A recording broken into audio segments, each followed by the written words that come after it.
Hello बच्चों, let's read this question. So this question says a converging mirror M1, a point source S and a diverging mirror M2 are arranged as shown in the figure. The source is placed at a distance of 30 cm from M1. The focal length of each of the mirror is 20 cm. Consider only the image formed by the maximum of two reflections. दो reflection maximum consider करने. It is found that one image is formed on the source itself. A. Find the distance between the two mirrors. B. Where the location of the image formed by the single reflection from M2. Okay. आपको बताने का distance between the two mirrors बताना है, ठीक है। Question में आपको देखिए ऑब्जेक्ट फाइनल इमेज के रिगार्डिंग हिंट दे रखी है कि image is formed at the source itself, source पर ही बननी है, ठीक है। तो इस क्वेश्चन का बच्चों देखिए की कॉन्सेप्ट आप क्या लिख लेंगे, इमेज फॉर्मेशन लिख लीजिए, ठीक है। क्या लिख लीजिए आपका image formation, this will be the key concept of this question, ये इस क्वेश्चन का आपका की कॉन्सेप्ट हो जाएगा, ठीक है। ये आपके पास क्या है बच्चे, मिरर है, दो आपके पास मिरर है, एक मिरर ये है, एक मिरर आपका ये है, ठीक है। यहाँ पर देखिए अपने सोर्स बीच में कहीं पर, यहाँ पर आपका कहीं सोर्स है, दिस वन इज और मिरर M1, यहाँ पर आपका मिरर M1 है, ये साइड इसके सिल्वर्ड है, ठीक है। और यहाँ पर ये साइड इसके सिल्वर्ड है, this is M2 mirror, alright. The source is placed at A distance of 30 centimetre from M1, ठीक है। M1 से ये आपका 30 सेंटीमीटर पर प्लेस हुआ है, ठीक है। ये वैल्यू गिवन कर रखी है, ठीक है। और मान लीजिए इनके बीच के टोटल डिस्टेंस आपकी डी के इक्वल है, ये डिस्टेंस है, ये 30 है, तो बच्चों मैं ये बता सकता हूँ कि ये कितनी होगी आपकी D-30, ठीक है। और डी आपका फिर सेंटीमीटर में होना चाहिए, ठीक है, ये मैंने बता दिया। Consider only the image found by the maximum two reflection, it is found the image found, okay. Image आपकी देखिए, पहले आप क्या कर लीजिए ना, इस सोर्स की देखिए पहले मिरर M1 से देख लीजिए, M1 से देखिए आपकी अगर हम यहाँ पर से इसको ड्रॉ करें, ठीक है। तो देखिए ये आपका दिस इज ऑब्जेक्ट, ये एस पॉइंट क्या लग रहा है, ऑब्जेक्ट की तरह एक्ट कर रहा है, और मिरर M1 से अगर हम इसका रिफ्लेक्शन देखें, ठीक है। तो देखिए बच्चों आपकी रे ऑफ लाइट देखिए ऐसे जाएगी, तो ये साइड आपकी नेगेटिव होगी, ये क्या होगी पॉजिटिव, ठीक है। तो मैं यहाँ से लिख सकता हूँ, देखिए ऑब्जेक्ट डिस्टेंस, ऑब्जेक्ट देखिए कितना होगा आपका -30 सेंटीमीटर के इक्वल हो जाएगा, ठीक है। फोकल लेंथ हमें गिवन कर रखी है, कुछ बोला गया था, focal length of each of the mirror is 20 centimetre, focal length कितनी 20, और पहले वाले मिरर की फोकल लेंथ कितनी आएगी, देखिए इस साइड पर आएगी तो -20 सेंटीमीटर के इक्वल, ठीक है। ये आ जाएगा, तो यहाँ से हम वी इमेज बता सकते हैं, देखिए वी का फॉर्मूला क्या होता है, वी होता है आपका U F divided by you minus F के इक्वल, ठीक है, ये होता है, ठीक है।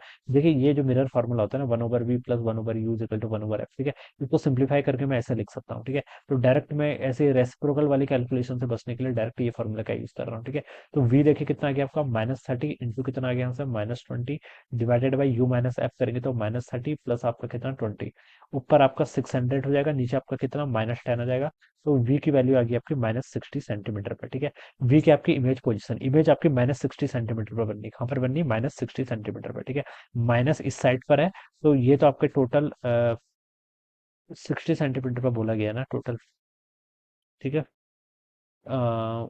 द फोकल लेंथ आपकी -60 सेंटीमीटर पर बननी है, तो ये यहाँ पर कहीं बनेगी, ठीक है। ये 30 सेंटीमीटर पर था, तो यहाँ पर कहीं बनेगी, आपकी पॉसिबिलिटी है, ठीक है। तो यहाँ पर आपकी कहीं इमेज बनेगी, इसको मैं I1 बोल देता हूँ, this will be our I1, ये क्या हो जाएगी बच्चों आपके यहाँ पर से I1 हो जाएगी, ठीक है। ये आपका कहाँ पर बन गया आपका 60 सेंटीमीटर पर, आप यहाँ पर से उसको ऐसे लिख सकते हैं, ऑलराइट।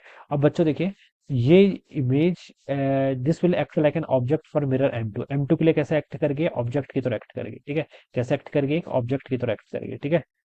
ये आप यहाँ पर से ऐसे बता सकते हैं, ये इसकी तरह इसके लिए ऑब्जेक्ट की तरह एक्ट करेगी। और यहाँ से लेकर बच्चों, यहाँ से लेकर यहाँ तक की डिस्टेंस, ये डिस्टेंस आपको टोटल पता चल गई ना कितनी है, ये भी कैलकुलेट किए 60 सेंटीमीटर के इक्वल, ठीक है। ये डिस्टेंस 60 सेंटीमीटर है, इनके बीच की डिस्टेंस कितनी है आपकी, दो मिरर्स के बीच की डी है। तो आप बता सकते हैं कि ये वाली जो डिस्टेंस होनी चाहिए बच्चों, फिर ये कितनी होनी चाहिए, ये आपकी 60 माइनस डी के इक्वल होनी चाहिए, कितनी होनी चाहिए 60 माइनस डी के इक्वल, ठीक है। 60 माइनस कितने डी के इक्वल होनी चाहिए, ठीक है। हम्म, ये ऑब्जेक्ट देखिए कैसे एक्ट करेगा, M2 मिरर के लिए ऑब्जेक्ट है तो वर्चुअल ऑब्जेक्ट की तरह एक्ट करेगा ना। तो देखिए मैं आप सेकंड रिफ्लेक्शन की बात कर रहा हूँ, किसकी, सेकंड रिफ्लेक्शन की, यानी कि reflection from the mirror M2, इसकी अगर मैं बात कर रहा हूँ, ठीक है। ये इसकी तरह ऑब्जेक्ट की तरह क्या करे, एक्ट करेगा। तो इसकी डिस्टेंस को देखिए, इस साइड अब मैं ये वाली क्या होगी आपकी पॉजिटिव कंसिडर होगी, तो यू कितना आएगा आपके यहाँ से, आपका -60 बाई डी के इक्वल आ जाएगा। और इमेज देखिए आपकी कहाँ पर बननी है, इमेज आपकी क्वेश्चन बोला है कि image is from the at the source itself, ठीक है, सोर्स इटसेल्फ पर बननी है, ठीक है।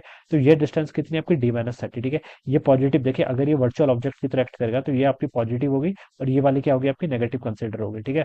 तो देखिए आपका यू तो आपका 60 माइनस डी हो गया, ठीक है। इमेज आपकी यहाँ पर बननी है, इमेज कहाँ पर बननी है यहाँ पर, और ये डिस्टेंस कितनी D-30, लेकिन नेगेटिव में है तो इसको हम क्या लिखेंगे, v equal to minus of D-30, ये आप लिखेंगे यहाँ पर से, ठीक है। ये आपके यहाँ पर से इतना हो जाएगा। फोकल लेंथ बच्चों देखिए कितनी आएगी, इस बार देखिए इधर वाली डिस्टेंस पूरी पॉजिटिव है, तो फोकल लेंथ देखिए आपकी इस साइड होगी ना, ये जिसका पार्ट है, तो फोकल लेंथ आपकी कितनी होगी, क्वेश्चन में गिवन करके 20, और 20 भी क्या प्लस में आएगी, क्योंकि राइट साइड पर लाई कर रही है, राइट मतलब पॉजिटिव वाली साइड पर लाई करेगी ना फोकल लेंथ पे, तो ये +20 आ जाएगा, ठीक है। तो व्यू भी सब गिवन ही है, तो देखिए अगेन मिरर फॉर्मूला लगा लीजिए, वी कितना होता है, U F divided by you minus F के इक्वल, यू को यहाँ से पुट करूंगा तो माइनस डी है, आपको इसको आप 30 माइनस डी लिख लीजिए, ठीक है। यू की वैल्यू कितनी है आपकी 60 माइनस डी इंटू आपका कितना हो जाएगा 20 divided by you minus F करेंगे, ठीक है। यू आपका 60 माइनस डी माइनस एफ हो जाएगा 20 के इक्वल, इसको फर्दर सॉल्व कर लीजिए, तो यहाँ तो आपका 30 माइनस डी हो गया, ऊपर आपका देखिए 20 इंटू 60 करेंगे तो आपका 1200 माइनस कितना 20 डी के इक्वल, डिवाइडेड बाय आपका 60 माइनस 20 कितना 40, 40 माइनस डी हो जाएगा, ठीक है। इन दोनों को मल्टीप्लाई करो तो ये आपका 30 इंटू 40 कितना होगा 1200, माइनस 30 डी और माइनस 40 डी इधर आएगा, तो -70 डी के इक्वल हो जाएगा, minus D into minus D plus D का स्क्वायर हो जाएगा, इज इक्वल टू कितना 1200 माइनस कितना 20 डी के इक्वल हो जाएगा, 1200 से 1200 कैंसिल कर लो, ठीक है। ये -70 डी को राइट साइड लेके जाऊंगा तो प्लस प्लस 70 माइनस 50 करेंगे तो 50 डी हो जाएगा, और यहाँ पर कितना गया आपका डी स्क्वायर, ठीक है। तो डी की वैल्यू यहाँ से क्या आएगी आपकी 0 और 50 आएंगे, तो 50 वाली वैल्यू आपकी एप्लीसेबल है, मतलब करेक्ट हम क्या करेंगे 50 वाली वैल्यू को लेंगे, ठीक है। तो डी यहाँ से डिस्टेंस बिटवीन द 2 मिनट्स बोल रखा था, वो तो 50 आ गया, ठीक है। तो डी ही आपने कैलकुलेट करना था ना, ठीक है बच्चों, तो पहला तो आपका आंसर ये आ गया, डिस्टेंस बिटवीन द 2 मिनट्स कितना गया आपका 50 सेंटीमीटर के इक्वल आ जाएगा, ऑलराइट। और सेकंड पार्ट में हमसे बोल रखा है find the location of the image form by the single reflection from M2, M2 से देखिए इसकी बतानी है कितनी होगी, ठीक है। तो ये आपका 20 सेंटीमीटर के इक्वल होगी, यहाँ से कितनी होगी 20, क्योंकि टोटल 50 है ना ये, ठीक है। और ये आपका डी की वैल्यू 50, 50 माइनस 30 कितना 20, तो 20 के इक्वल हो जाएगा आपका सेकंड पार्ट का आंसर 20 सेंटीमीटर, ठीक है। तो ये इसका सेकंड पार्ट का आंसर होगा, पहले पार्ट का आपका 50 सेंटीमीटर होगा। तो this is how we will solve this problem. So I hope you all understood this concept. All the best and thank you so much.